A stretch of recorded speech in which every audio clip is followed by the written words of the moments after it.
the world's great novels.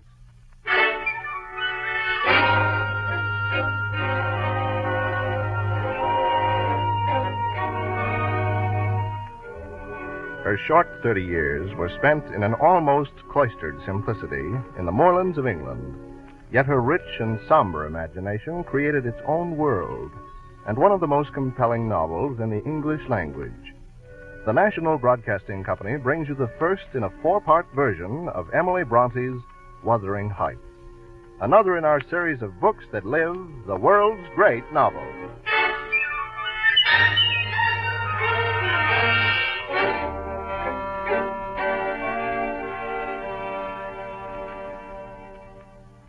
I leased Thrushcross Grange for a year because I wanted to escape from the stir of London society. But even so, I was astonished to find that there could be in England such a solitary spot as these bleak moorlands. It was partly from neighborliness, and I must admit partly from curiosity, that I determined to visit my landlord, whose abode is some 4 miles distant from the Grange where I live. At my first glimpse of Wuthering Heights, I stopped dead. My impulse was to turn my back on its somber foreboding and retreat to the cheerfulness of my own house.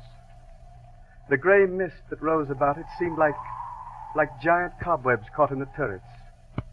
But I continued my way toward the massive door with its grotesque carvings.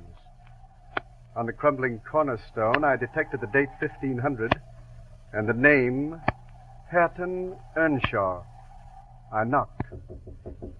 The sensation I had upon first seeing Wuthering Heights was repeated when I looked into the cold, dark eyes of my landlord. Mr. Heathcliff? I'm Mr. Lockwood, your new tenant, sir. I do myself the honor of calling as soon as possible upon my arrival to make your acquaintance. You should not have come out on such a day. A snowstorm is beginning. Well, now that I'm here, I hope I'm not inconveniencing you. I do not allow anyone to inconvenience me. Walk in. Thank you. Fine dogs. Come here, fellow. Let them alone. They're not kept for pets. Oh, right. Go in there by the fire. I'll join you presently.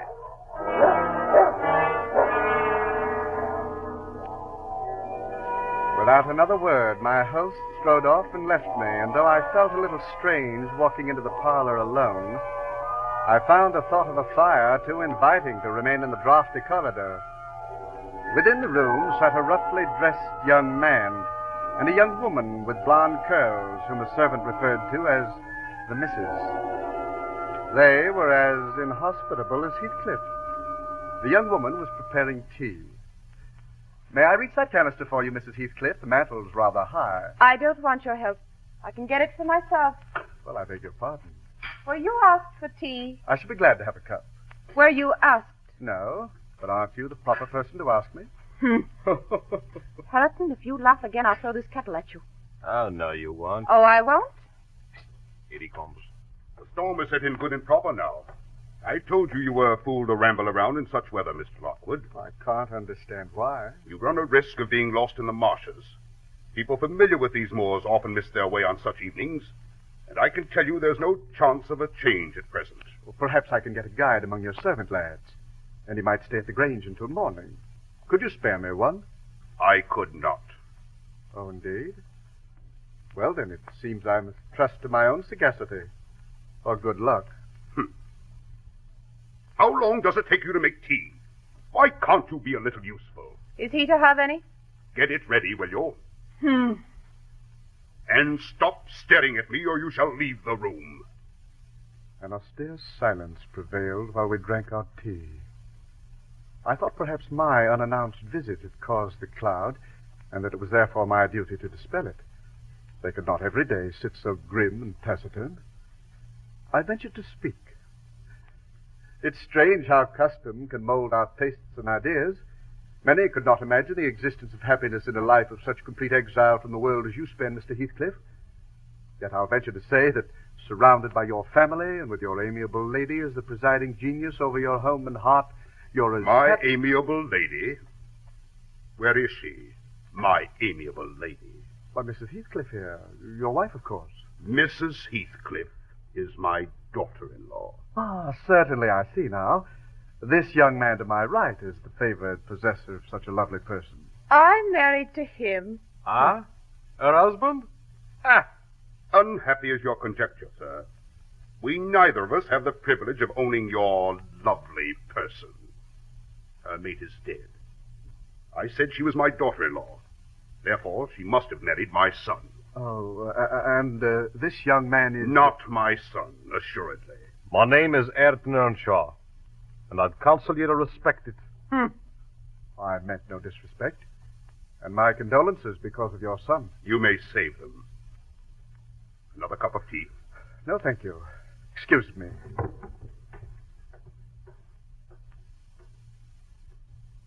I see you're observing the snowstorm yourself now, Mr. Lockwood. Yes, it is coming down heavily now. I don't think it's possible for me to get home now without a guide. The roads must be buried already. Ayrton, be sure to drive those dozen sheep into the barn porch. They'll be covered if left in the fold all night. And put a plank before them. But see here, what am I to do? I'm sure I don't know. I must look to the cattle. Come, Ayrton. Mrs. Heathcliff, you must excuse me for troubling you, but I presume, because I feel that with your face you can't help being good-hearted. You presume a great deal. Won't you point out some landmarks by which I may know my way home? I've no more idea how to get there than you would know how to get to London. Take the road you came. And if you hear of me being discovered dead in a bog or a pit full of snow, your conscience won't whisper that it's partly your fault? Why should it be? I cannot escort you. He won't let me go to the end of the garden wall. But I only want you to tell me the way, not to show it. Or else to persuade Mr. Heathcliff to give me a guide. He would do just the opposite of whatever I asked. Besides, who is there to guide you? The only persons here are himself, Earnshaw, Zillah the cook, old Joseph and I. Are there no boys at the farm? None. Well, then it follows that I shall be compelled to stay here. That you will have to settle with your host. I have nothing to do with it. I hope this will be a lesson to you to make no more rash journeys on these hills. As to staying here, I don't keep accommodations for visitors. You must share a bed with Hatton or Joseph if you stay. I can sleep in a chair in this room. No. A stranger is a stranger, be he rich or poor. It will not suit me to permit anyone the range of the place while I am off guard. Well, I assure you, sir, bad weather or no, I have no intention of staying in a place where my honesty is doubted. You are quite free to go. And I shall. Good evening. I'll go with him as far as the park. You'll go with him to the devil. Who would there be to look after the horses? Get away from me, you monster! Down now. Down there. Rod. My arm. Down there. It's Down bitten there, most to the bone. That will teach you to make such hurried departures, Mr. Lockwood. I could have been killed. You look heartier than that. What is all this commotion about, sir? Huh. Are we going to murder folk on our very doorstone? Our guest has not been murdered, Zillah, though he's lost a bit of blood. But I'm afraid we'll be forced to give him shelter. Don't think I relish the idea. You'd be a fool if you did. Zillah, fetch Mr. Lockwood a glass of brandy to revive him. And then find him some place to rest for the night.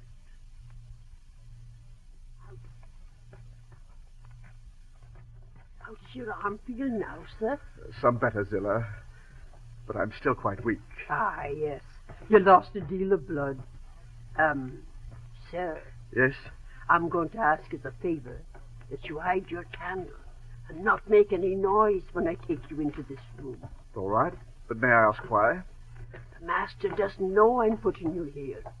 You will be strong against it. He never lets anyone in this room willingly. Well, what's the reason? I'm sure I wouldn't know, sir. I've only lived here near 2 years, and they're having too many curious goings-on for me to try to understand the reasons back of them. This lock's getting a bit rusty. There now. Aye, many curious goings-on. It was indeed a strange room. The furniture consisted of a chair, a clothes press, and a bed next to a window. A few mildewed books rested on the windowsill. Before extinguishing my candle, I noticed the bedstead had writing scratched on its peak. This writing, however, was nothing but a name, repeated in all kinds of characters, large and small. Catherine Earnshaw, here and there varied to Catherine Heathcliff, and then again to Catherine Linton. In vapid listlessness, I leant my head against the window and continued repeating the name on names till I fell asleep. Or I think I fell asleep. Oh, yes, I did dream that. It couldn't have really happened. And yet I still wonder. You see, I could hear the gusty wind outside the window and the driving snow. A fir bough kept scraping against the window. It annoyed me so much I resolved to silence it. I tried the casement, but found the hook was soldered into the staples. But I couldn't stand the noise, so I knocked my fist through the glass and stretched my arm out to grasp what I thought was the branch. But instead my fingers closed on a small, ice-cold hand. I tried to draw my arm back, but the hand clung to it, and then a melancholy voice sobbed. Let me! Who are you? Catherine Linton, I've come home. I'd lost my way on the moor. Please, let me come in. I'll never let you in. Not if you begged for 20 years. It is 20 years. 20 years that I've been roaming the moor. Let go of my hand. Leave me alone. Get away. No, you're not human. Leave me alone. Leave me alone. Is anyone in here? It is only your guests, sir. Oh. Confound you, Mr. Lockwood. Who showed you into this room? Tell me, who was it? I've a mind to turn them out of the house. It was your servant, Zilla. I shouldn't care if you did turn her out. She richly deserves it. I suppose she wanted to get another proof at my expense that this room is haunted. Well, it is, I can assure her. You have reason in shutting the room up, sir. What do you mean? Tell me. If the little fiend had got in at the window, she probably would have strangled me. Who? Who? That minx Catherine Linton or Earnshaw or whoever she was called. Kathy? What did she say? She told me she'd been walking the earth for 20 years. Probably a just punishment for her mortal transgressions, I've no doubt. How dare you? How dare you say such thing to me under my roof? Why? What did I... Mr. Lockwood, you may go into my room and finish the night. I'll join you directly. Please, go. Gladly. I left the room, but not knowing my way about the dark corridors, I hesitated just outside the door for a moment. I saw Mr. Heathcliff go to the window, throw it wide open, and call. Kathy, come in. Come in, Kathy. Just once more, my heart's darling. Hear me this time, Kathy, please. Kathy! Kathy!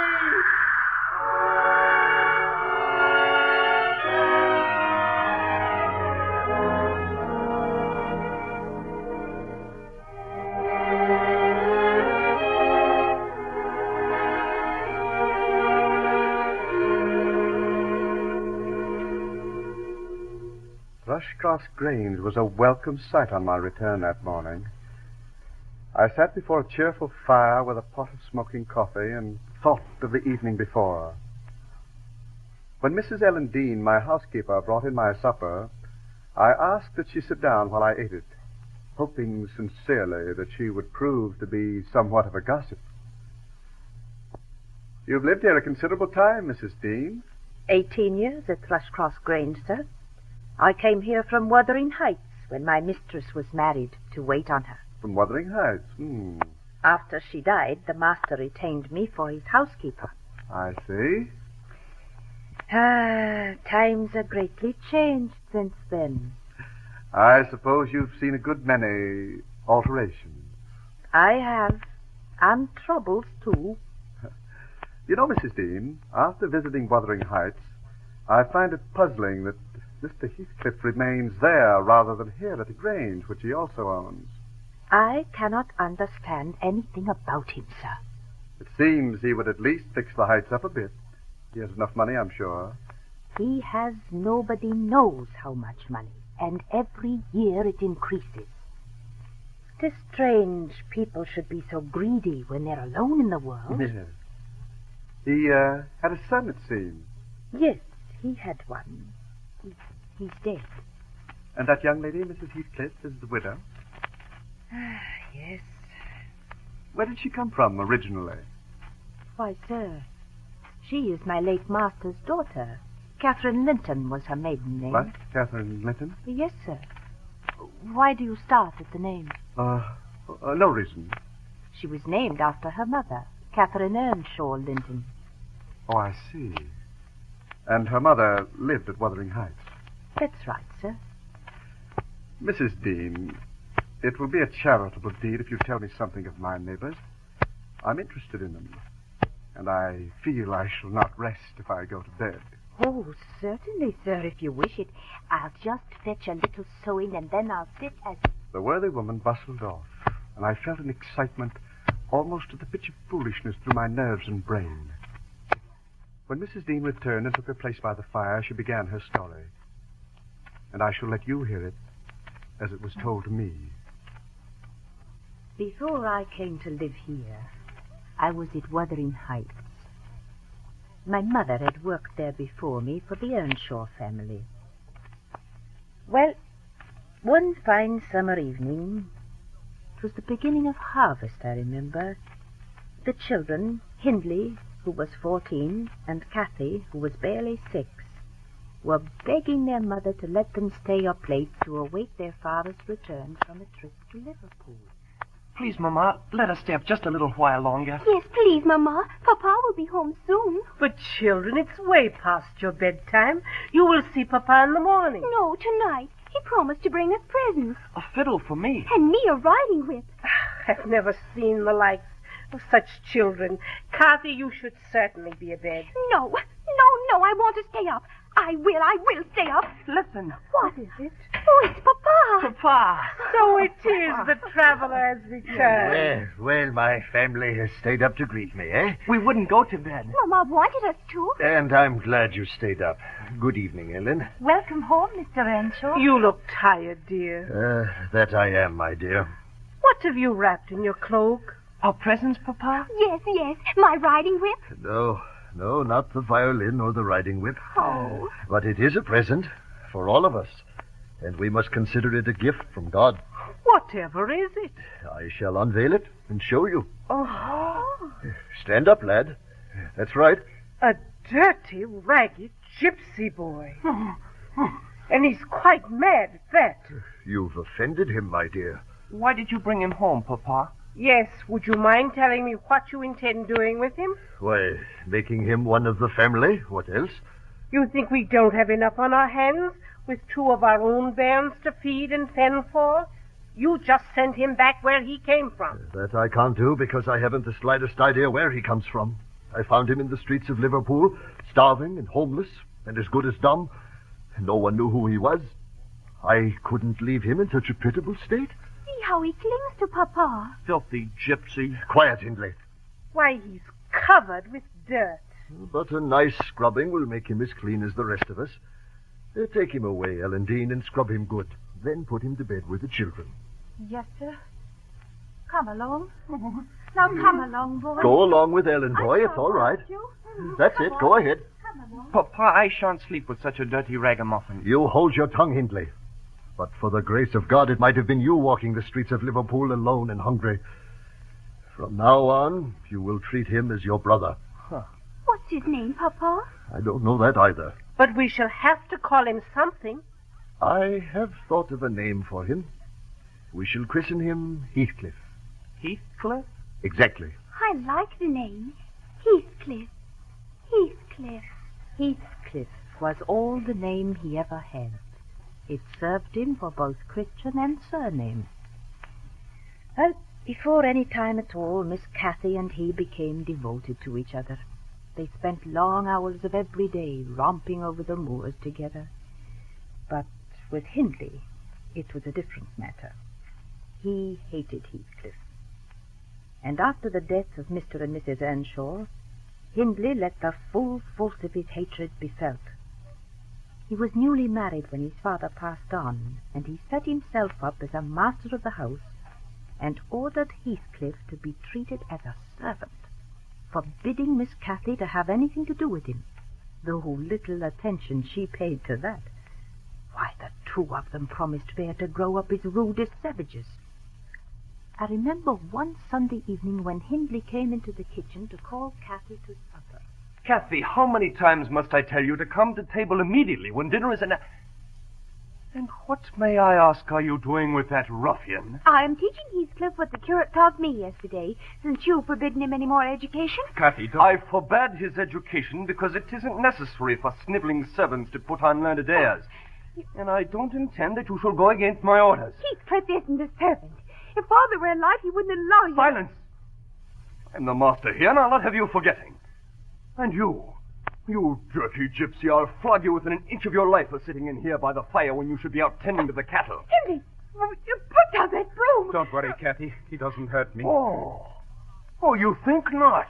Why, you insolent cur, we'll see if I hurt you or not. No, you shot me. Out of my way. Get to your room and stay there. I'll flog you as well. I won't. Out to your room, I say. Please go, Cathy. He doesn't take orders from you, but from me. Now, get out of here. Now, let's see if I hurt you or not. How does this feel, eh?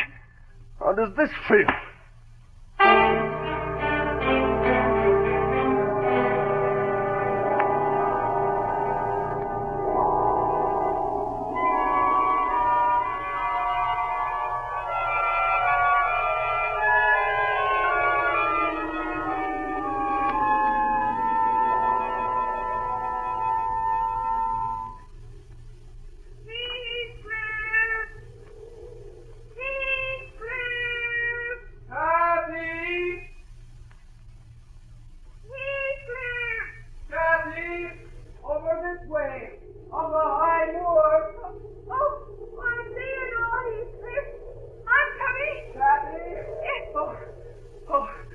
Cathy, I was afraid you wouldn't be able to slip out. There's nothing that would keep me away from you, Heathcliff. Did Hindley lock you in your room? Yes, he did, but I climbed out the window and down the side of the wall. It's lucky the stones are so uneven. They're almost like steps. Oh, Heathcliff, he must have hurt you terribly. No, Cathy. Oh, but your shirt is all torn, and there are great black spots on your back and arms. Oh, my poor Heathcliff. The bruises only hurt me, Cathy, when they give you pain. Please, don't think about them. I can stand anything but to see you unhappy. We're on our moors now. We're away from Hindley and everyone. Oh, I'm sorry, Heathcliff. I forgot. We promised to forget everything else when we were together in our world. Nothing can hurt us here together. Oh, Cathy, if I could only keep you from ever being hurt. Now you're the one who's being sad. Come on. I'll race you across the moors. I can beat you. Oh, no, you can't. Oh, well, catch me then. Catch me, Heathcliff.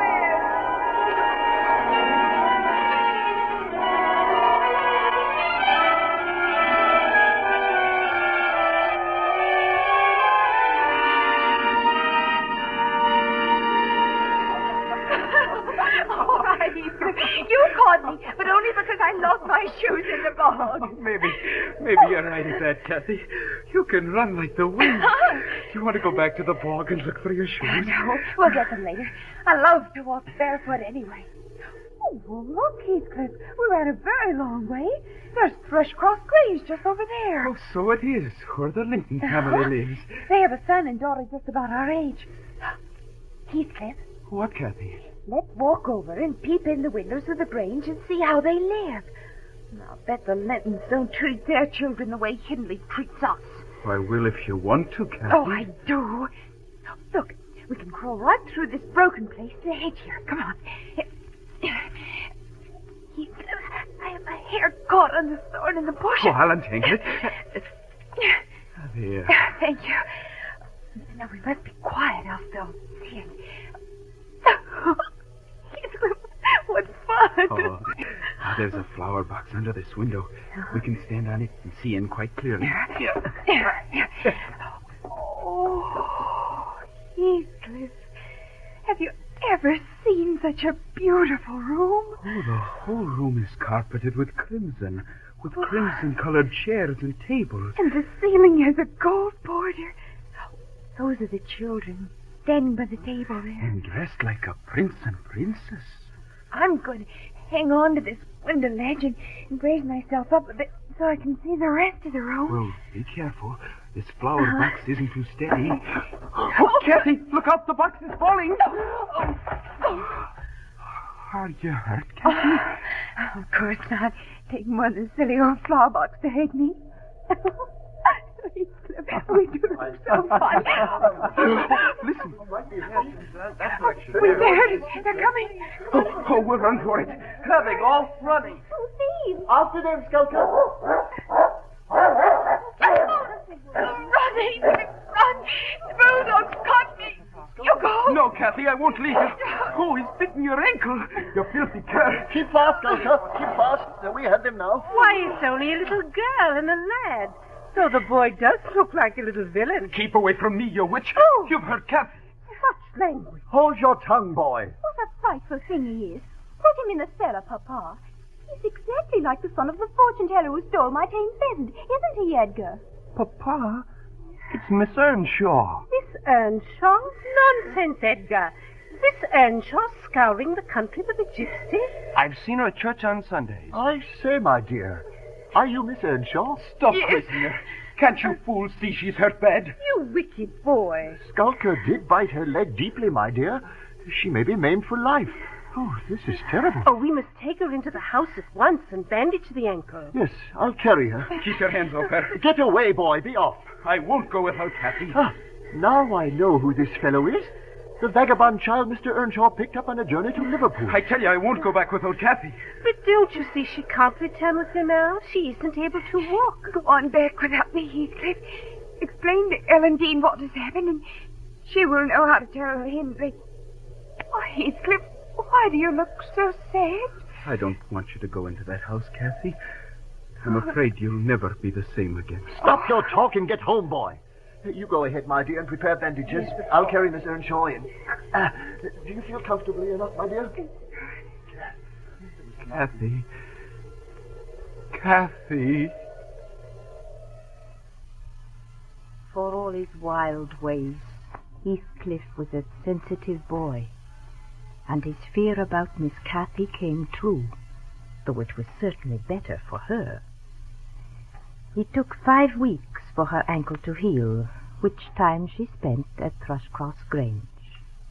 And when she returned to Wuthering Heights, she was indeed a greatly changed little lady.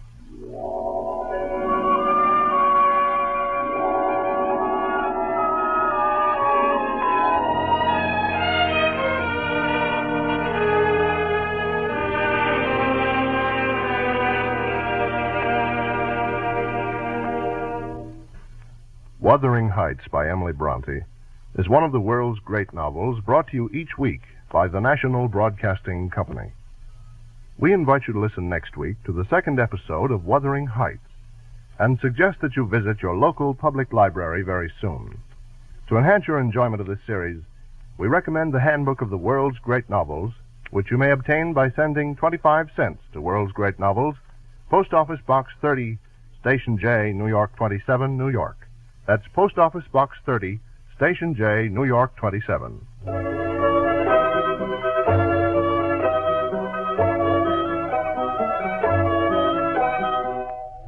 Wuthering Heights is adapted for radio by Agnes Eckhart. The music was composed by Emil Soderstrom, and the orchestra was directed by Bernard Berquist. The entire production was under the direction of Homer Heck. Bill Fine and Boris Apollon are featured as the younger and elder Heathcliff, and Martha McCain as Kathy Earnshaw. Ellen Dean is played by Geraldine Kay, and Mr. Lockwood by Jonathan Hole. Catherine Linton is played by Jean Mowry, Zilla by Hilda Graham, Mrs. Earnshaw by Minion Schreiber, Isabella by Florine Sears, Mr. Earnshaw by George Kluge, Hindley by Jim Humland, and Hareton by Charles Mountain. This is John Conrad. This program comes to you from Chicago and is a presentation of the National Broadcasting Company and its affiliated independent stations. This is NBC, the National Broadcasting